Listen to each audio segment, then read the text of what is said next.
I would like to thank the organizing committee for the privilege of the floor and to thank our guests for coming over to Israel and share their knowledge and experience with us.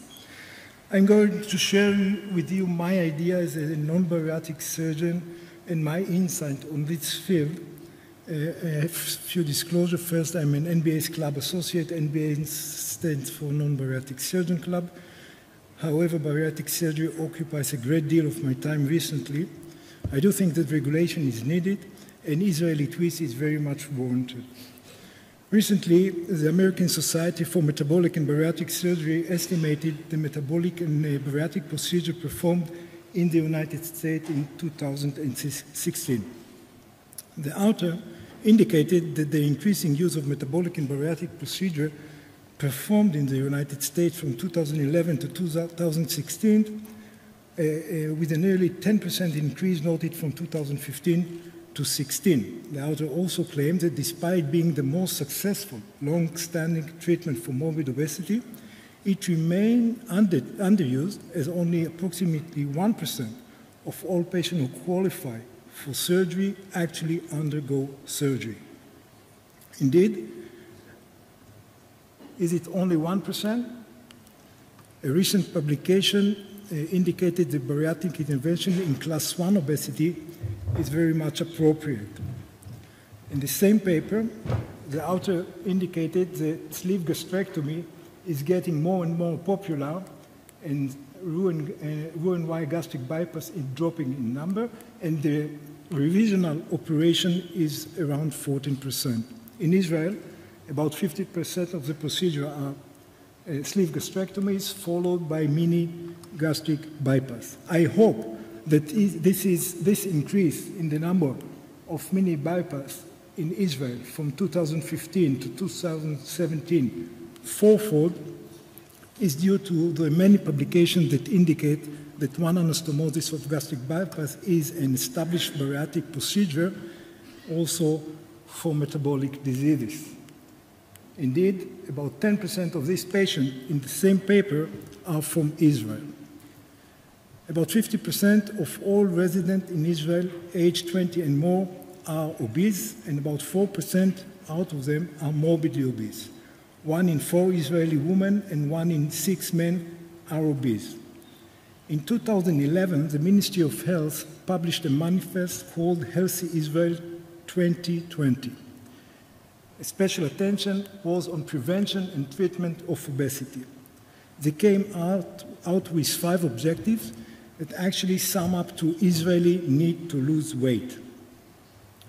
Morbid obesity-related disease financial cost in Israel was estimated in 2010 in 5.7 billion new Israeli shekels. This is about 10% of 2010 total national health expenditure.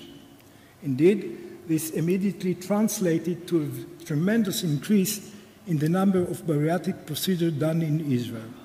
Please note the sharp slope here versus the slope in the United States. This didn't went unnoticed. Immediately, financial constraints were imposed by the different insurance agencies with a great deal of Ministry of Health backup. The reason for it is that about 500 million shekel are spent on bariatric surgery each year in Israel. The aftershock of this constraint were a drop of about 20% of the bariatric surgery done in Israel from 2015 to 2017. Bariatric and metabolic surgery in Israel is fraught with public misconception. It is still considered by some a risky operation and is presented occasionally by the media as such. There is a non-understanding of the epidemic scale of the disease by many commissioners, and we actually identify distress of the manager due to the large number of patients indeed currently for surgery with the corresponding financial cost. My idea is that lack of sufficient research data to explain to bureaucrats and to get their support for the expansion of bariatric procedure to manage also metabolic disease is one of the main problems. Indeed, in 2017, in October, a paper was published on the long-term effect of bariatric surgery on type 2 diabetes remission, which is microvascular and macrovascular complication. This paper pulled out 10 articles. Only one of these was a randomized controlled trial. This month, in the beginning of this month, a paper on the outcome of bariatric surgery versus medical management for type 2 diabetes mellitus was published. This paper already accumulated 7 randomized controlled trials, but the problem is that the follow-up was only for 2 years. A pivotal paper that was published in 2001 indicated that mini gastric bypass affect in high numbers the resolution of diabetes. However, this paper had a follow-up of 4 years only.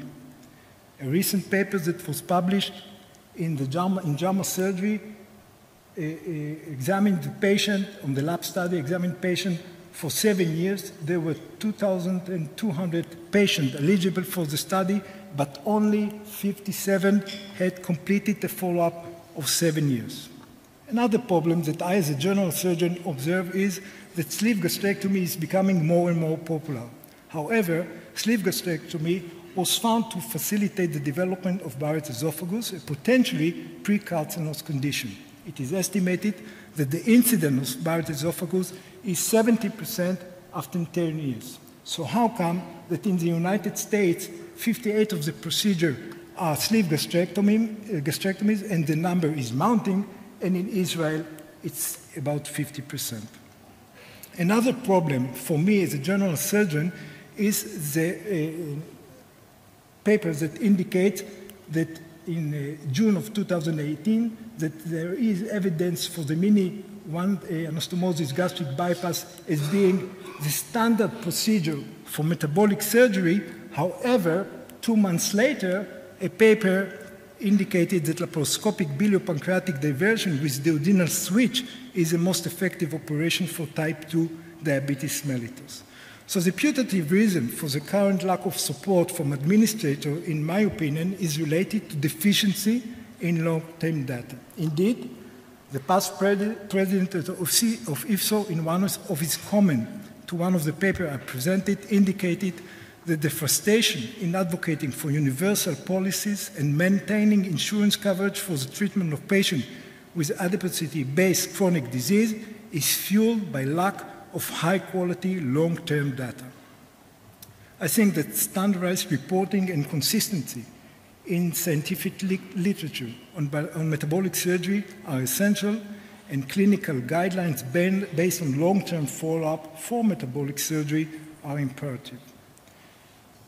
In regard to revisional surgery, as an indication of lack of evidence-based algorithm, one can see that 14% revisional surgery are done in the state, and in Israel it comes up to 70%. In the first paper I presented, one of the comments was that the growing number of revisional procedures suggests a need to develop better evidence-driven algorithm for matching patient to optimal procedure, and a critical need for further categorize which revision strategies work best in various situations to optimize bariatric and metabolic surgeries.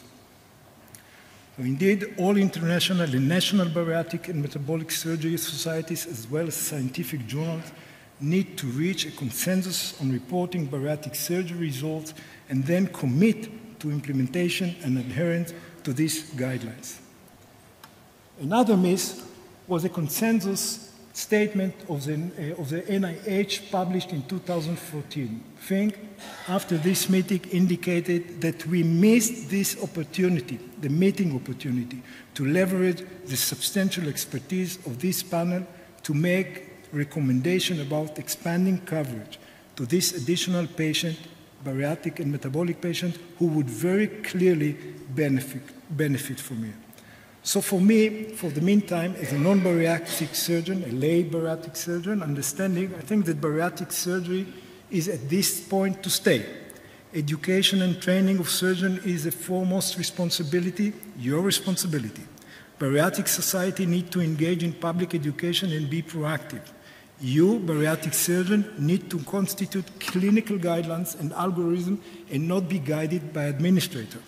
I think that the current data, as I showed, data collection on bariatric surgery, especially for metabolic disease, does not suffice. Bariatric surgeons need to actively engage in extra long-term follow-up, and bariatric surgeons need to explore potential harmful and even very long-term adverse effects of bariatric procedure.